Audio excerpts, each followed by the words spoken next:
નમસ્કાર મિત્રો. તો આપણે પ્રકરણ નંબર 3 ની ચર્ચામાં આજે ફરીથી આપણે ડિજિટલ માધ્યમથી આપણે ભેગા થઈ રહ્યા છીએ.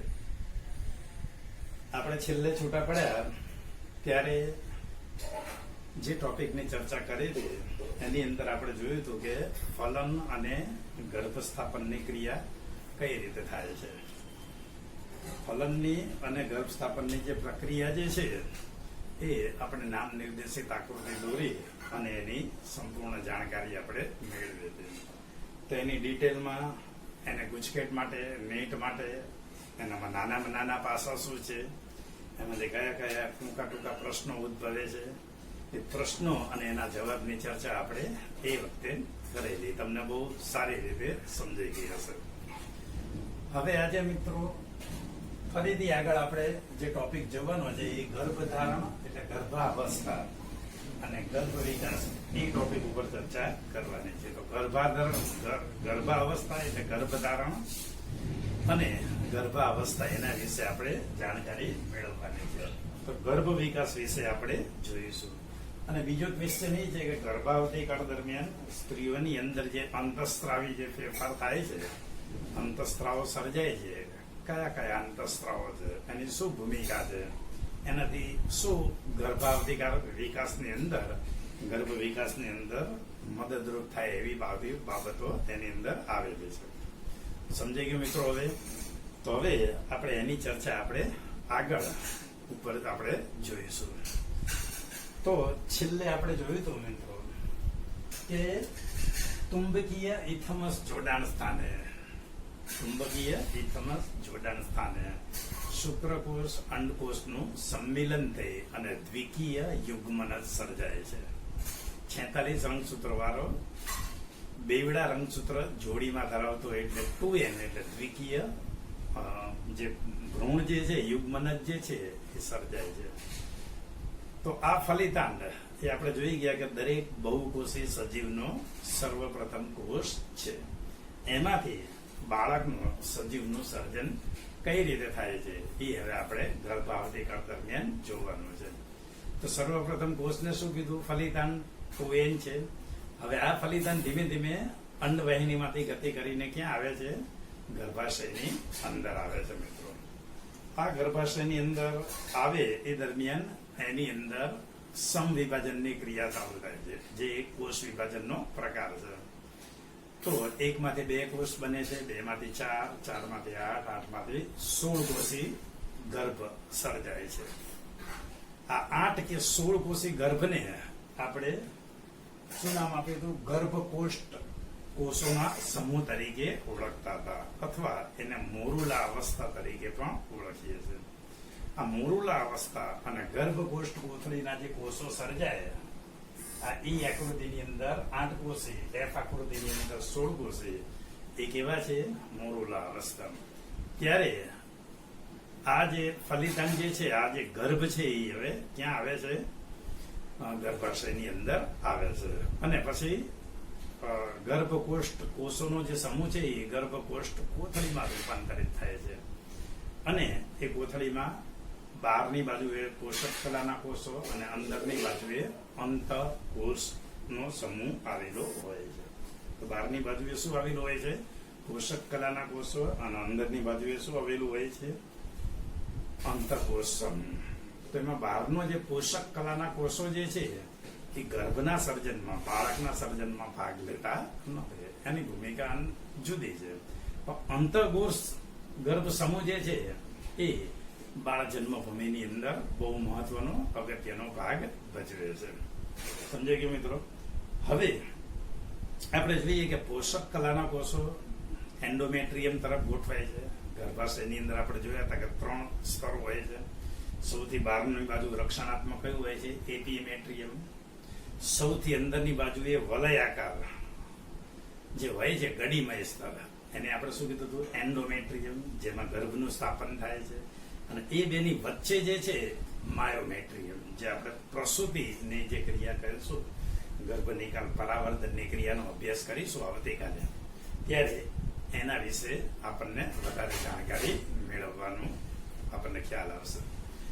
તો સમજાઈ ગયું? તો હવે પોષક કલાના કોષો ક્યાં ગોઠવાય છે? એન્ડોમેટ્રિયમ. કેટલાક કોષો વિઘટન પામે છે, લાઇસોજોમ જેવા સ્ત્રાવ સર્જે છે અને ગર્ભાશયની કેટલીક પેશીઓનું પાચન કરે છે.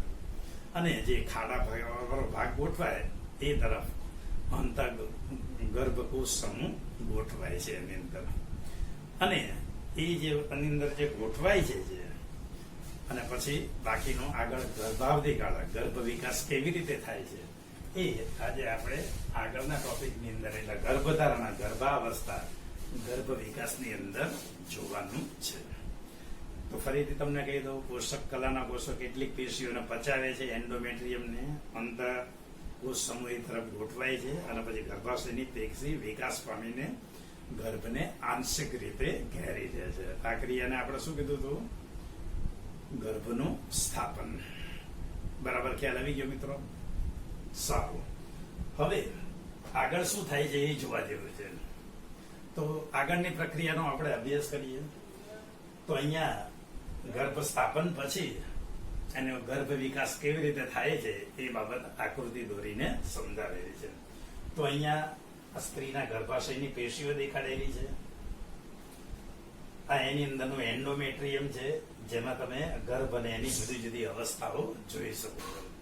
તો સર્વપ્રથમ મિત્રો આપણે જોઈ ગયા કે 8 કોષી કે 16 કોષી અવસ્થા જે છે અને એમાંથી શું થાય છે? ગર્ભકોષ્ઠ કોથળીનું નિર્માણ થાય છે. તો અહીંયા ગર્ભકોષ્ઠ કોથળીનું નિર્માણ થાય છે. એમાં બહારની તરફ જે આંગળી જેવો જે પ્રવર્ત હોય છે એને જરાયુજ અંકુરણ કહે છે.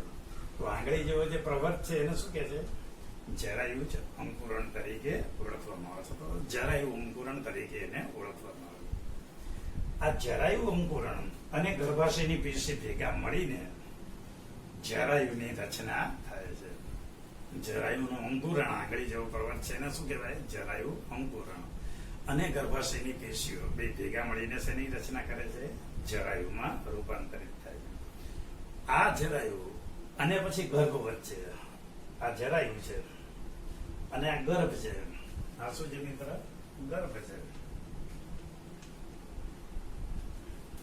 એની વચ્ચે જે આ જે ભાગ જે છે એને ગર્ભનાળ તરીકે ઓળખવામાં આવે છે. તો ગર્ભનાળ અને જરાયુ શું કામ કરે છે એ જાણકારી આપણે મેળવવાની છે. તો ગર્ભનાળ અને જરાયુ એ ગર્ભ અને માતાની પેશીઓ એટલે માતા વચ્ચે એક સેતુ પુલ જેવું કાર્ય કરે છે, જે અગત્યના અને ઉત્સર્ગ દ્રવ્યોની લેવડ દેવડના મહત્વના કાર્યો કરે છે. તો માતાના શરીરમાંથી ઓક્સિજનયુક્ત જે ઘટકો છે શ્વસન માટેના એ શેમાં દાખલ થાય છે? ગર્ભમાં દાખલ થાય છે. જરૂરી ઉત્સેચકો, અંતઃસ્ત્રાવો પણ એની અંદર દાખલ થાય છે. પોષણ માટે જરૂરી, ગર્ભના પોષણ માટે જરૂરી પોષક દ્રવ્યો પણ માતાના શરીરમાંથી શેમાં દાખલ થાય છે? ગર્ભમાં. અને એ શેના દ્વારા? જરાયુ ગર્ભનાળ દ્વારા. બોલો ખ્યાલ આવી ગયો? એ જ રીતે મિત્રો હવે ગર્ભમાંથી ઉત્પન્ન થતા ઉત્સર્ગ દ્રવ્યો, ગર્ભમાંથી ઉત્પન્ન થતો CO2 યુક્ત ઉત્સર્ગ વાયુ એ આ જ ગર્ભનાળ અને જરાયુ દ્વારા માતાના ગર્ભાશયની પેશીની અંદર પહોંચે છે અને એનો નિકાલ થાય છે. તો આ રીતે જે જરાયુ અને ગર્ભનાળ એક સેતુ તરીકે કાર્ય કરે છે, જે માતાના ગર્ભાશય અને ગર્ભ વચ્ચે જરૂરી અને બિનજરૂરી દ્રવ્યોને લેવડ દેવડ માટે અગત્યની ભૂમિકા ભજવે છે, સેતુરૂપ ભૂમિકા ભજવે છે. તો પરીક્ષામાં પૂછાય કે જરાયુ અને ગર્ભનાળ એ સેતુરૂપ પ્રક્રિયામાં શું શું થાય છે? તમારે સમજાવવાનું રહેશે કે માતાના ગર્ભાશયની પેશીમાંથી એટલે માતામાંથી ઓક્સિજનયુક્ત શ્વસનના ઘટકો ગર્ભમાં દાખલ થાય છે, પોષક દ્રવ્યો દાખલ થાય છે, જરૂરી અંતઃસ્ત્રાવ ઉત્સેચકો દાખલ થાય છે, પાણી જેવા બીજા ઘટકો એની અંદર પ્રવેશે છે. અને એ જ રીતે ગર્ભમાંથી સર્જાયેલા ઉત્સર્ગ દ્રવ્યો અને નકામાં વાયુરૂપ ઉત્સર્ગ દ્રવ્ય CO2 એ બધા એ જ ગર્ભનાળ જરાયુ દ્વારા માતાના ગર્ભાશયની પેશીમાં આવે છે અને એનો નિકાલ થાય છે. સમગ્ર ગર્ભ વિકાસ દરમિયાન આ ક્રિયા ચાલુ રહે છે જરાયુ દ્વારા. તો હવે જરાયુનું મહત્વ તમને સમજાયું હશે. અહીંયા ગર્ભ પણ એવા જરાયુ સાથે જોડાયેલો છે. આટલી વસ્તુ સમજાઈ ગઈ મિત્રો. હવે મિત્રો આ જરાયું આ સેતુ તરીકે તો કામ કરે જ છે. એ ઉપરાંત ગર્ભની અંદર એક બીજું મહત્વનું કાર્ય સાથે જોડાયેલું છે અને એ છે અંતઃસ્ત્રાવો પેદા કરવાનું. તો આ ગર્ભનાળ જે છે જરાયું એ હવે અંતઃસ્ત્રાવી પેશી તરીકે વર્તે છે અને કયા કયા સ્ત્રાવો સર્જાય છે એના વિશેની આપણે જાણકારી મેળવવાની છે. તો નંબર 1, ઇસ્ટ્રોજન ને પ્રોજેસ્ટેરોન આવા અંતઃસ્ત્રાવી ઘટકો સર્જાય છે. આ ઉપરાંત HCG અને HPL એવા અંતઃસ્ત્રાવો સર્જાય છે. HCG એટલે હ્યુમન કોરિયોનિક ગોનેડોટ્રોફિક, HPL એટલે હ્યુમન પ્લેસેન્ટલ લેક્ટોજન. આ અંતઃસ્ત્રાવો સર્જાય છે. આ ઉપરાંત ગર્ભાવધિકાળ પૂરો થાય ત્યારે સ્ત્રીના અંડપિંડમાંથી રિલેક્સિન નામનો અંતઃસ્ત્રાવ પણ સર્જાતો હોય છે, જે પ્રસૂતિ માટે બીજી બધી જે બહાર જે ગર્ભને પરિપક્વ ગર્ભને પ્રસૂતિ દ્વારા બહાર લાવવામાં બહુ અગત્યનો ભાગ ભજવે છે. જાણકારી આપણે એના વિશે આવતીકાલે મેળવીશું.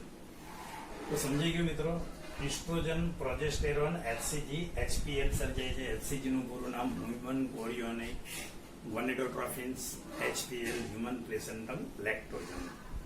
સમજાઈ ગયું. અને બીજું એક અંતઃસ્ત્રાવ કીધું રિલેક્સિન. હવે એમાંથી મિત્રો નોંધી લેવાનું કે ઇસ્ટ્રોજન અને પ્રોજેસ્ટેરોન દરેક સ્ત્રીઓમાં સર્જાય છે. સ્ત્રી અપરિણીત હોય કે પરિણીત હોય, સ્ત્રી માતા બને અથવા કુંવારી હોય, પણ એની અંદર ઇસ્ટ્રોજન, પ્રોજેસ્ટેરોન જેવા અંતઃસ્ત્રાવો સર્જાતા હોય છે.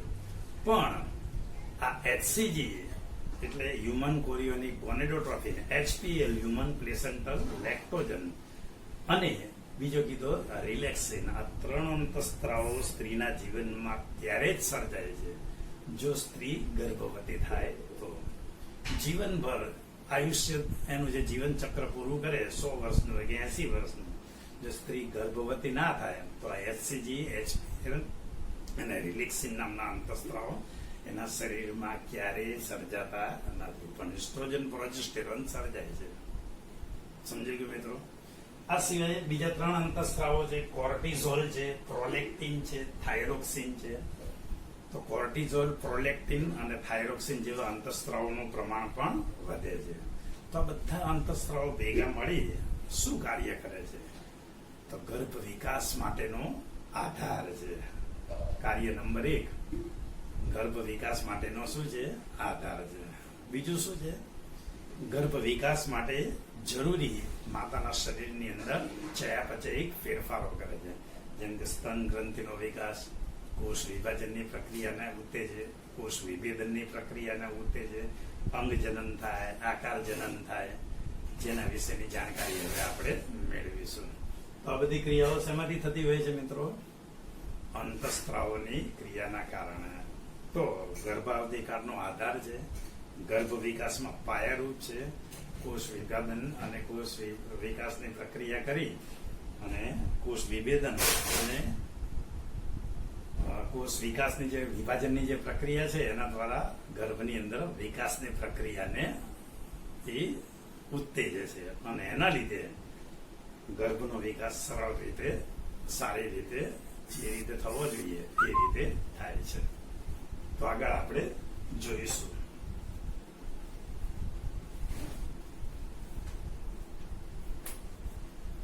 તો મિત્રો આકૃતિ દોરી લો, સારી રીતે ટોપિક સમજી લો, અંતઃસ્ત્રાવો અને એના વિશે શું કહેવાનું છે એ જરા જાણકારી મેળવી લો. આ ઉપરાંત મિત્રો આપણે ગર્ભસ્થાપન ઉપરાંત આપણે જોયું હતું કે ચુંબકીય ઇથમસ જોડાણ સ્થાન જે છે એ જોડાણ સ્થાને આપણે જોયું હતું કે શુક્રકોષ અને અંડકોષ સંમિલન થઈને શું બનાવે છે? ફલિતાન બનાવે છે. શુક્રકોષો દ્વારા 23 રંગસૂત્ર મળે છે, માતા દ્વારા 23 રંગસૂત્ર મળે છે. એ રંગસૂત્રમાંથી એક જોડ રંગસૂત્ર સ્ત્રી અને પુરુષમાં લિંગી હોય છે.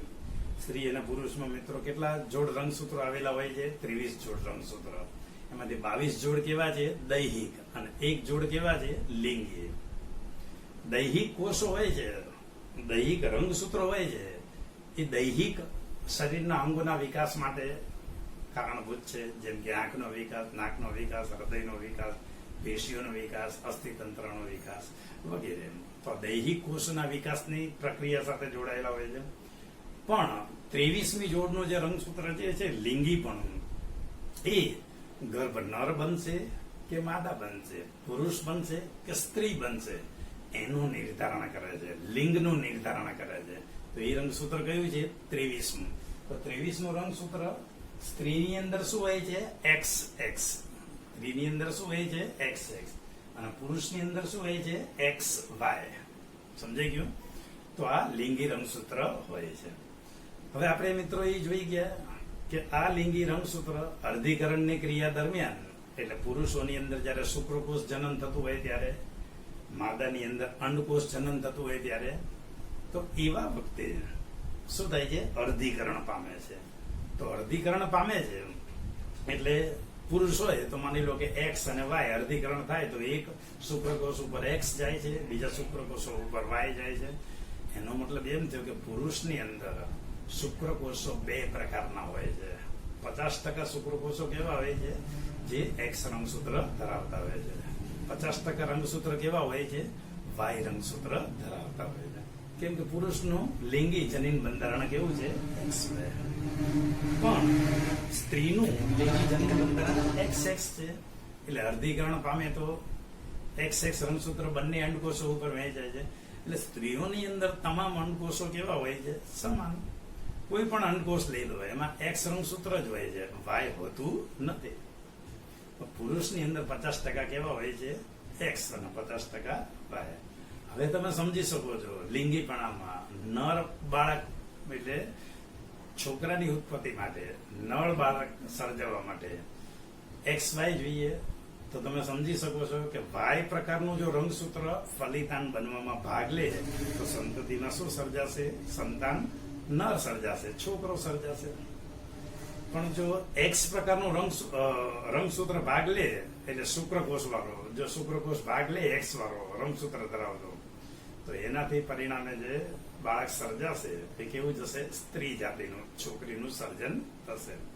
તો આમ માતાના ગર્ભની અંદર જે સંતાન ઉછરે છે એ સંતાન નર છે કે માદા, એનો આધાર શેની ઉપર હોય છે મિત્રો? એ સંતાન જે શુક્રકોષો એને પ્રાપ્ત થાય છે ફલિતાન પ્રાપ્ત થવા માટે, એમાં કયું શુક્રકોષ વાળું રંગસૂત્ર એને પ્રાપ્ત થાય છે? તો X રંગસૂત્ર ધરાવતું જો શુક્રકોષ હશે તો પરિણામે શું આવશે? બાળકી પેદા થશે, માદા સર્જાશે. પણ જો Y રંગસૂત્ર વડે અંડકોષનું ફલન થાય તો પ્રજાતિ કઈ સર્જાય છે? નર સર્જાય છે. તો સમજાઈ ગયું? તો આમ લિંગ નિશ્ચય માટે, બાબુ કે બેબી માટે કોણ જવાબદાર છે?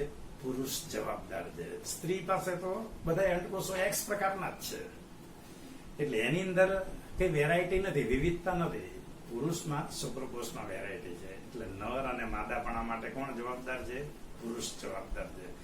તેમ છતાં સમાજની અંદર નર અને માદાનો એટલે બાબુ અને બેબીનો જ્યાં ભેદભાવ થતો હોય તો આપણે સમાજમાં ઉદાહરણો જોઈએ છીએ કે સ્ત્રીને સહન કરવાનો વારો આવે છે, સ્ત્રીને કારણભૂત માનવામાં આવે છે. પણ આપણે જનીનિક રીતે જોઈએ, વિજ્ઞાનને ધ્યાનમાં લઈએ તો એમાં સ્ત્રીનો કોઈ પણ પ્રકારનો એની અંદર ફાળો હોતો નથી. તો સ્ત્રી બાળક જે એની અંદર જે સર્જાય છે એનો આધાર પુરુષના શુક્રકોષ ઉપર હોય છે. તો આ પણ આપણે બાબત સમજી લેવા જેવી છે. તો આ બાબત તમે આકૃતિ દોરીને સમજી લો. આજે આપણે ગર્ભ સ્થાપનની પ્રક્રિયા જોઈએ, ગર્ભ વિકાસની પ્રક્રિયા, પછી ગર્ભધારણ અને ગર્ભ વિકાસની પ્રક્રિયા જોઈએ, અને ગર્ભાવધિકાળ દરમિયાન સર્જાતા અંતઃસ્રાવો અને એની શું ભૂમિકા છે આ જાણકારી મેળવીએ. ફરીથી પ્રશ્ન નોંધી લેશો. ગર્ભ સ્થાપન કેવી રીતે થાય છે એ મેં સમજાયું, ગર્ભધારણ ગર્ભ વિકાસ કેવી રીતે થાય છે એ મેં સમજાયું, અને ગર્ભાવધિકાળ દરમિયાન કયા કયા અંતઃસ્રાવો સર્જાય છે એની જાણકારી મેળવીએ. અને ચોથો ક્વેશ્ચન શું છે કે બાબો કે બેબી એ લિંગ નિશ્ચયન કેવી રીતે થાય છે એ સમજાવો. બાબો કે બેબી એ લિંગ નિશ્ચયન કેવી રીતે થાય છે એ બાબત તમે સમજાવો. સમજાઈ ગયું મિત્રો? તો હવે પાઠ્યમાં આકૃતિ છે સરસ રીતે તમે ઉતારી લો, એનું નામ નિર્દેશન કરી લો અને એની સાથે સાથે જે મેં પ્રશ્નો અને એના જે જવાબની જે ચર્ચા કરી ચોપડીમાં એકવાર સરસ રીતે વાંચી અને આ પ્રશ્નનો જવાબ તૈયાર કરી નાખજો, લખી નાખજો અને PDF ફાઇલ સ્વરૂપે મને મોકલી અને ગુજકેટ નીટ અત્યારે જ્યારે કોરોનાનો સમયકાળ ચાલે છે, આપણે રૂબરૂ ભેગા નથી થઈ શકતા, એવા સંજોગોમાં ડિજિટલ માધ્યમથી તમે ઘેર બેઠા બેઠા આ કાર્ય કરજો. હું વિડીયોના માધ્યમથી તમને ભણાવી રહ્યો છું. કઈ મુશ્કેલી, કઈ ડિફિકલ્ટી હોય તો તરત મને જણાવજો, તો હું નેક્સ્ટ લેક્ચરની અંદર એનું સોલ્યુશન કરાવી શકું. તો આટલું નોંધી લેજો તમે.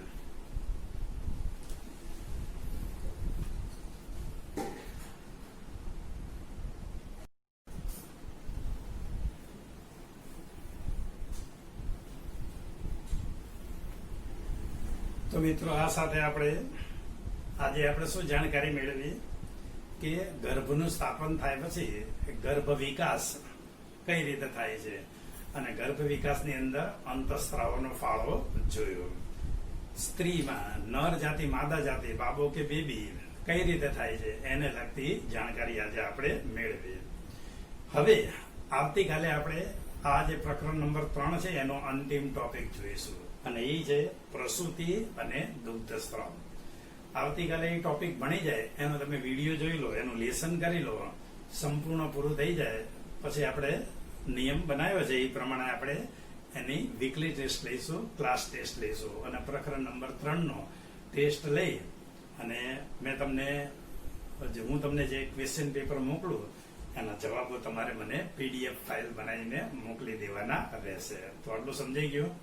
તો આ સૂચના આજે આપી રાખું છું તમને કે આ પાઠ આપણે આવતીકાલે પૂરું કરીશું. છેલ્લો ટોપિક જોઈશું, પ્રસૂતિ અને દુગ્ધસ્ત્રાવ એટલે શું, કોલોસ્ટ્રોમ શબ્દ શું કહે છે એ જાણકારી મેળવીશું અને એ મેળવીને આગળ આપણે પ્રકરણની ચર્ચા પૂરી કરીશું અને પછી આખું તમારે જે સ્વાધ્યાય છે એ પણ સરસ રીતે ફેરબુકમાં ફરીથી એકવાર બધા ટોપિક જે છે, બધા ચલાવેલા જે મુદ્દા જે છે કંઠસ્થ કરી, પાકા કરી, નામ નિર્દેશિત આકૃતિ તૈયાર કરી નાખજો, જેથી પાર્ટ B ની અંદર તમે થિયરીનો પ્રશ્ન સરસ રીતે 2 માર્ક, 3 માર્ક, 4 માર્કના પ્રશ્નો સરસ રીતે પ્રશ્નના જવાબ સ્વરૂપે તમે લખી શકો.